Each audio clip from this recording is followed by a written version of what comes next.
दोस्तों, देश ने 2014 में बड़े बड़े सपने देखे थे। अच्छे दिन का नारा गूंज रहा था। सबका साथ सबका विकास का वादा किया जा रहा था। लेकिन 10 साल बाद आखिरकार ये सवाल उठता है कि सरकार ने क्या वाकई में अच्छे दिन आए हैं, या फिर सरकार ने सिर्फ जुमलेबाजी या दिखावटी बातें दिखाई है।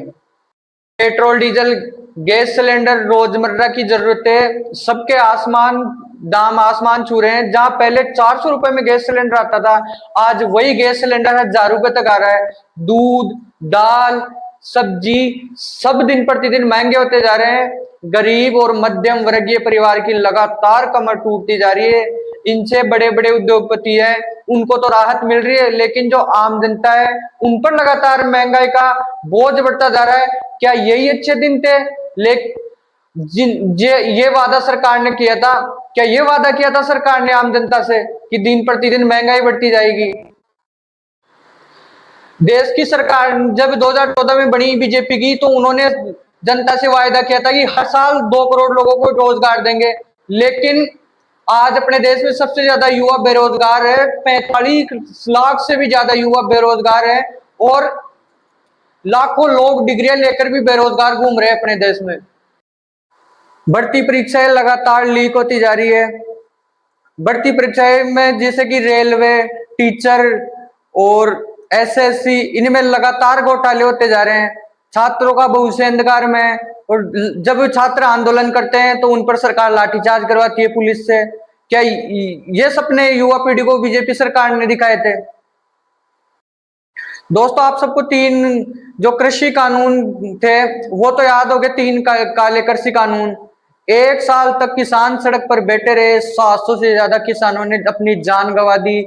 आखिरकार सरकार को काले कानून वापस लेने पड़े। आज भी सरकार ने किसानों को एमएसपी गारंटी नहीं दी, और किसान जो आज गांवों के किसान हैं वो आत्महत्या और बदहाली में आज भी फंसे हुए हैं। और चुनावी चंदे का सबसे बड़ा घोटाला तो इलेक्टोरल बॉन्ड है। सबसे ज्यादा पैसा बीजेपी को गया है, और किसने दिया इसका कोई हिसाब नहीं है। राफेल सौदे पर सवाल खड़े हुए हैं। पीएम केयर्स फंड करोड़ों का पैसा है, लेकिन कोई पारदर्शिता नहीं है। जनता टैक्स देती है, लेकिन उसका कोई हिसाब सरकार के पास नहीं है। बेरोजगारी, शिक्षा, स्वास्थ्य जैसे मुद्दों से ध्यान हटाकर बीजेपी सरकार जो है धर्म की राजनीति करती है। हिंदू मुस्लिम के नाम पर नफरत फैलाती है। मॉब लिंचिंग, सांप्रदायिक भाषण, समाज को बांटने का काम। असली मुद्दे पीछे हैं। नफरत और ध्रुवीकरण को आगे लाती है ये सरकार। क्या देश को आगे बढ़ाना था या देश को बांटना था? ये सरकार लगातार जो देश के लोग हैं उनको धर्म के नाम पर नफरत फैला रही है, और धर्म के नाम पर वोट मांग रही है। क्या ये सरकार के सपने थे क्या कि देश के जो सरकार युवा है उनके साथ भविष्य के साथ उनके साथ खिलवाड़ हो?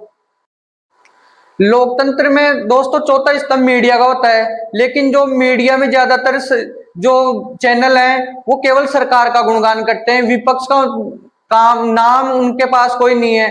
विपक्ष के नाम पर तो वो मौन हो जाते हैं। जो पत्रकार सवाल उठाते हैं सरकार पर, उन्हें दबा दिया जाता है।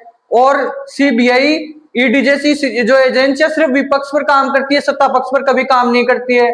और जो विपक्ष के जो नेता हैं वो बीजेपी सरकार में आ जाते हैं, तो उन पर जो सीबीआई की जांच होती है वो भी बंद हो जाती है। दोस्तों, इस प्रकार ये जो धीरे धीरे लोकतंत्र है वो खत्म होता जा रहा है। और जो ये बीजेपी सरकार है ये तानाशाही की तरफ अग्रसर होने वाली सरकार है। ये तानाशाही की तरफ बढ़ रही है लगातार।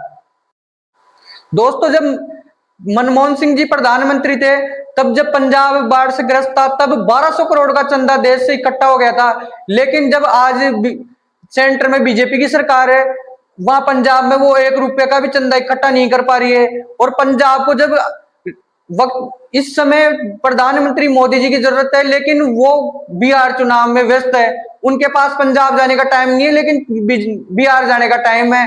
क्या ये मोदी जी की सोच है? ये जनता के प्रति उनका काम है मोदी जी का? उनको जलता हुआ मणिपुर नहीं दिखा? मणिपुर में वो एक दिन भी नहीं गए उनका हालचाल जानने। दोस्तों, अपने देश के प्रधानमंत्री कहते हैं कि उनको कांग्रेस के किसी कार्यकर्ता ने गाली दे दी, तो उनको वो दिख रहा है, लेकिन उनको वो जलता हुआ मणिपुर नहीं दिखा कि उसमें जो अपनी बहन बेटियां वो लगातार मणिपुर के में दंगे और नफरत की आग में झुलसी नजर आ रही थी। वो उन प्रधानमंत्री और बीजेपी सरकार को नहीं दिखा, लेकिन वो आज उनको वो गाली नजर आ रही है। तब कहां चले गए थे ये बीजेपी के लोग और ये प्रधानमंत्री देश के? दोस्तों अगर आपको ये वीडियो अच्छा लगा है तो इसको लाइक कमेंट शेयर जरूर करें।